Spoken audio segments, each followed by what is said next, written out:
Hello नमस्कार दोस्तों, आपका एक बार फिर से स्वागत है आपके अपने चैनल ऑनलाइन स्टडी में। और आज से मैं एक और नई क्लास की शुरुआत कर रहा हूं, जिसमें कि मैं हिस्ट्री के इम्पोर्टेंट टॉपिक करवाऊंगा। ठीक है, जो कि आपके हर एक एग्जाम के लिए बहुत ही इम्पोर्टेंट है। ठीक है, तो पहले करवाता हूं आज के मैं टॉपिक है हिस्ट्री का मध्यकालीन भारत। देखते हैं तो मध्यकालीन भारत शुरू करते। ठीक है, चलो। तो दोस्तों, मध्यकालीन भारत में हम देखेंगे तुर्कों का आक्रमण। ठीक है, तो तुर्कों के आक्रमण में भारत पर पहला मुस्लिम आक्रमण। तुर्कों से पहले मुस्लिम देखें। ठीक है, भारत पर पहला मुस्लिम आक्रमण कब हुआ? तो ये 716 ईसा पूर्व। ठीक है, और ये किसने किया? तो ये क्या मोहम्मद बिन कासिम ने किया था। ठीक है, और ये मोहम्मद बिन कासिम कहाँ का रहने वाला था? तो ये था अरब का रहने वाला। ठीक है, तो और ये जो आक्रमण किया है किस नाम से किया? तो इसका नाम था गजवा ए हिंद। ठीक है, और कहाँ कहाँ पर किया? तो ये कहाँ कहाँ पर किया? सिंध और मुल्ताना, और ये विजय भी पाई इस पे। ठीक है, सिंध और मुल्ताना पे विजय की। तो ये थे आपके भारत पर मुस्लिम आक्रमण के 5 इम्पोर्टेंट पॉइंट। ठीक है, ठीक है दोस्तों। तो थे ये इसने कहाँ पर विजय पाई? सिंध और मुल्ताना पर विजय पाई। तो देखो आगे, तुर्क कौन थे? चीन की उत्तरी पश्चिमी सीमा पर निवास करने वाले लड़ाकू जाति थी। क्या थी? चीन की उत्तरी पश्चिमी सीमा पर निवास करने वाली एक लड़ाकू जाति थी। ठीक है, तो आगे देखते हैं।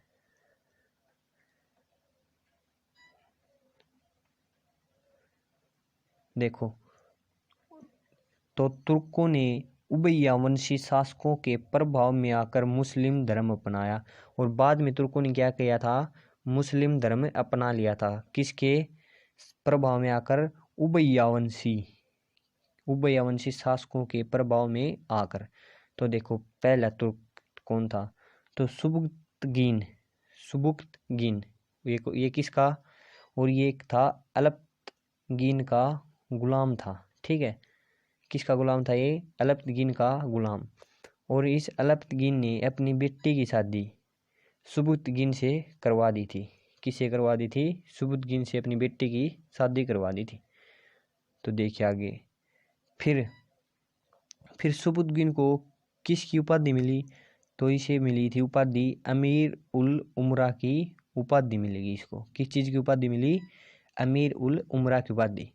तो ये क्वेश्चन बनता है, प्रथम तुर्क जिसने भारत पर आक्रमण किया। तो बताइए किसने किया था? सुबुक्तगीन ने इस भारत पर पहला आक्रमण किया था। तो ये था तुर्क। और किस पर आक्रमण किया था? तो ये था इंदुसाई राजवंश पर आक्रमण किया। ठीक है, इसने पहला आक्रमण किया कौन से राजवंश पर? इंदुसाई राजवंश पर। और ये इंदुसाई राजवंश का राजा कौन था? तो राजा था जयपाल। इस इंदुसाई राजवंश का राजा था। ठीक है, तो ये थे आपके सुबुक्तगीन से कुछ रिलेटेड बातें। तो अब देखते हैं नंबर 2, महमूद गजनबी। महमूद गजनबी शासक कब बना? ये 998 ईस्वी में शासक बना था अपने पिता की मृत्यु के बाद। और इसकी मृत्यु कब हुई? 1030 में।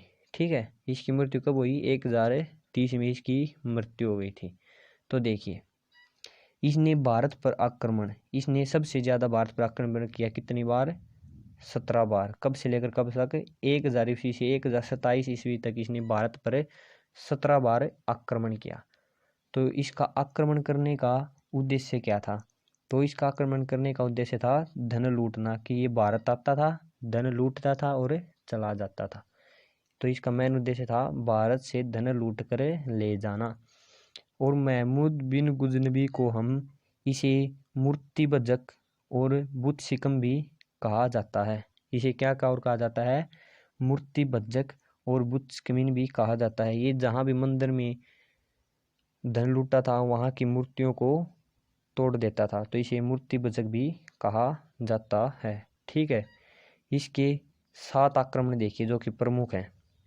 तो पहला आक्रमण 1001 ईस्वी में पेशावर युद्ध। और इस किसके खिलाफ था? ये था जयपाल के खिलाफ। ये कहाँ का? हिंदू राजवंश का राजा था। ठीक है, इसका पहला युद्ध था 1001 ईस्वी में।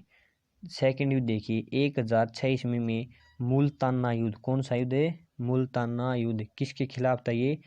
आनंदपाल को हराया, आनंदपाल के खिलाफ। और ये आनंदपाल किसका पुत्र था? ये आपका जयपाल का पुत्र था, ठीक है। और जयपाल ने इस युद्ध, पेशावर युद्ध के हारने के बाद अपने आप को फांसी लगा ली थी, ठीक है। उसके और अपने बेटे को सब कुछ संभलाकर अपने आप को फांसी लगा ली थी, ठीक है, आनंदपाल को, ठीक है। तो तीसरा युद्ध 1009 में बेहद युद्ध। बेहद युद्ध पुनः, इस युद्ध में पुनः आनंदपाल को हराया, फिर से एक बार आनंदपाल को हराया। और 1006 वाले युद्ध को सेकंड महत्वपूर्ण युद्ध भी कहा जाता है। आपको मैं पहला महत्वपूर्ण युद्ध बताऊंगा, लेकिन सेकंड महत्वपूर्ण 1006 ईस्वी वाले युद्ध को कहा जाता है। तो देखिए 4 वाला, ठीक है, कहाँ गया ये। तो ये था आपका चौथा युद्ध। 1014 ईस्वी में थानेश्वर विजय। किस पे विजय पाई थी? थानेश्वर पर विजय पाई थी, ठीक है। पांचवा युद्ध 1018 ईस्वी में, इसमें किस पर विजय पाई? कन्नौज पर। किस पर? कन्नौज को हराया, कन्नौज पर विजय पाई। और ये था छठा युद्ध, सबसे महत्वपूर्ण युद्ध। ये कौन सा युद्ध है? ये सबसे महत्वपूर्ण युद्ध माना जाता है। कई बार क्वेश्चन आ लिया कि सबसे महत्वपूर्ण युद्ध कौन सा है, तो ये 1025 ईस्वी वाला सबसे महत्वपूर्ण युद्ध है। इसमें क्या क्या था? सोमनाथ पर विजय पाई थी। और ये सोमनाथ कहाँ पर है? सोमनाथ मंदिर को लूटा था। तो ये कहाँ पर? ये है गुजरात में। कहाँ पर है? गुजरात में। और जिस समय इस पर विजय पाई उस समय राजा कौन था? तो उस समय राजा था भीम प्रथम। कौन सा राजा था? भीम प्रथम। और ये कौन से वंश से था? तो ये भीम प्रथम था सोलंकी वंश से। किससे था ये? सोलंकी वंश से। और ये था आपका सातवां युद्ध। सातवां युद्ध कौन सा था? 1027 में सिंध के जाटों के खिलाफ, ठीक है। ये किसके खिलाफ था? ये सिंध के जाटों के खिलाफ। और इसने जाटों से युद्ध क्यों किया? जब ये सोमनाथ मंदिर को लूट कर जा रहा था तब जाटों ने इसे बीच में तंग किया था, ठीक है। इसलिए 2 साल बाद फिर आया और इसने जाटों को हरा दिया। तो ये था दोस्तों आपका एक छोटा सा टॉपिक। आगे और है, ये अगली वीडियो में देखिए। अगर दोस्तों वीडियो पसंद आई हो तो लाइक शेयर एंड सब्सक्राइब करना, ठीक है। धन्यवाद।